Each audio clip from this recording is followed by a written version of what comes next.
You just heard Mark play the national anthem. The Star-Spangled Banner was the national anthem on March 3rd, 1931. Happy 4th of July. We hope you and your family are enjoying this time that we celebrate America's birthday. We're excited to offer you a special daily dedicated to the birthday of America. America the Beautiful was inspired by Pikes Peak and penned by Catherine Lee Bates. The music was composed by church organist Samuel Ward around 1910. We now hear Nicole Dubler from our St. Andrew Adult Choir sing America the Beautiful, and we encourage you to sing along. Oh, beautiful for spacious skies, for amber waves of grain, for purple mountain majesties above the fruited plain.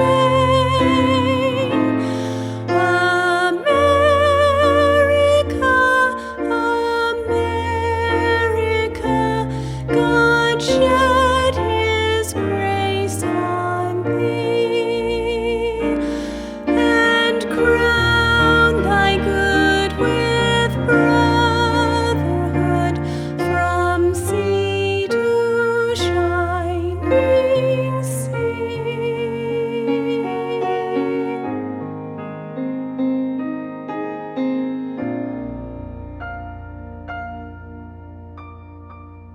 Thank you, Nicole. The mountains around us seem to inspire all of us to be grateful for our country and all of the many opportunities that are possible. St. Andrew values the many men and women who have served our country during the many wars and also during times of peace. We now have the privilege to meet one of our veterans in our congregation. We would like you to hear from Chief Warrant Officer 4, Michael Kritenbrink. The Kritenbrink family have been a part of St. Andrew for as long as I can remember. They are active members and have especially been active in the youth program. Mike's wife works in our youth office here at St. Andrew. Mike will share some words about his time in the Marines, as well as thoughts about the service members that have come before him. During Mike's talk, we will hear trumpeter Jeff Emanuel playing the traditional military song, Taps. Let's go to Mike now. Hello, my name is Mike Kritenbrink. Some of you know me, and some of you probably don't know who I am. I retired as Chief Warrant Officer 4 in 2018 after 30 years of service in the United States Marine Corps. What you see here to my right was a gift given to me at my retirement. It contains some of the things that were special to me and reminded me about my service.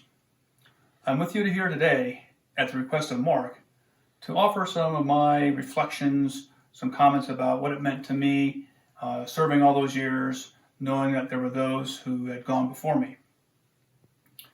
As I began to write down some words, I struggled a little bit to try to find the right things to convey to you.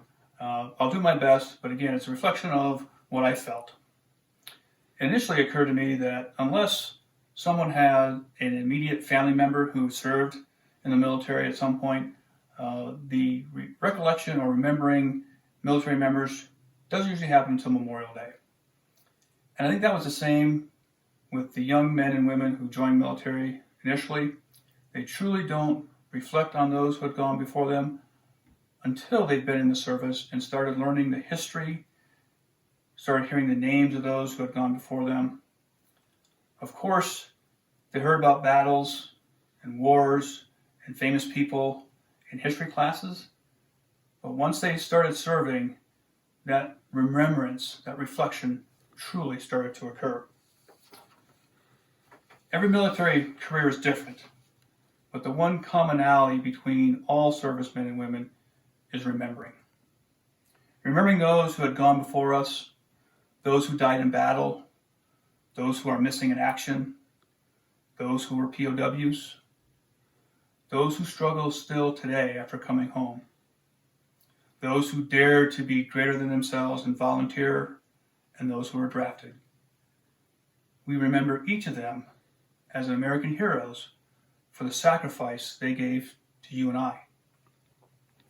John 15, verse 13 tells us there is no greater love than to lay down one's life for one's friends.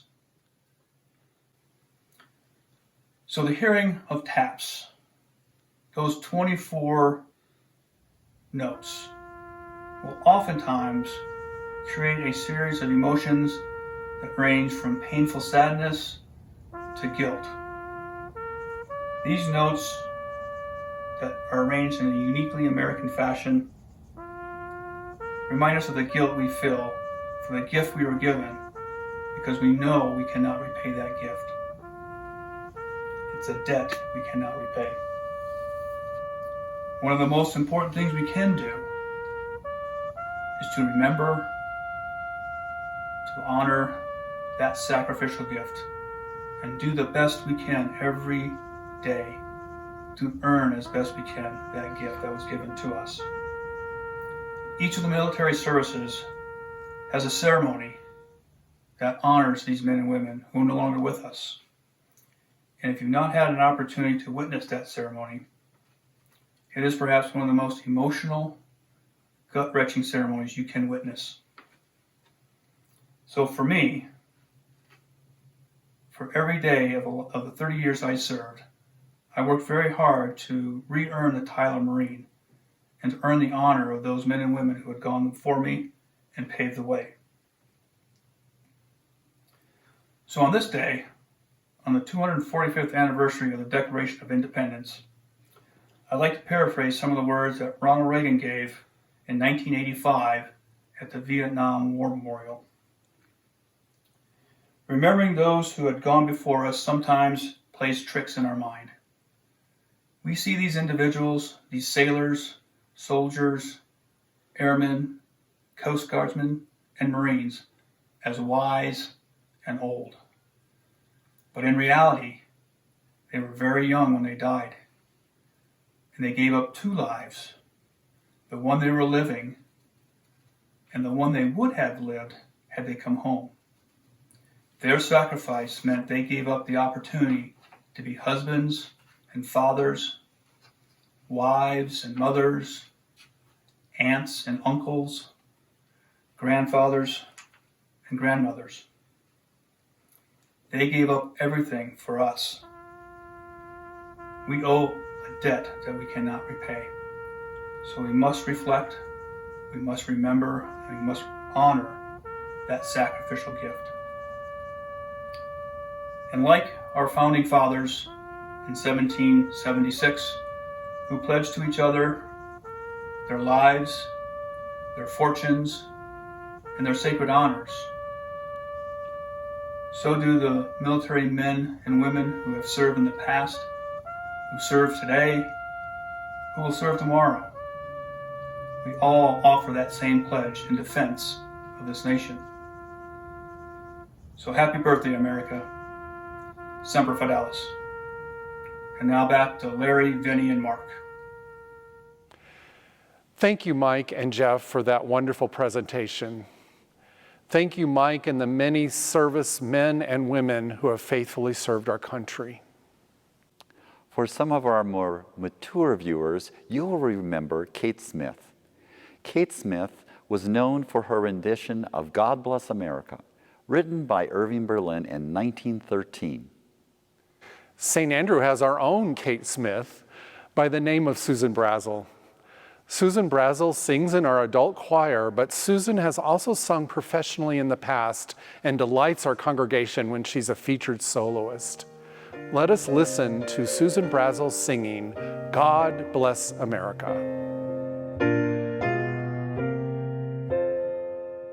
As the storm clouds gather far across the sea, let us swear allegiance to a land that's free. Let us all be grateful for a land so fair, as we raise our voices in a solemn prayer. God bless America, land that I love.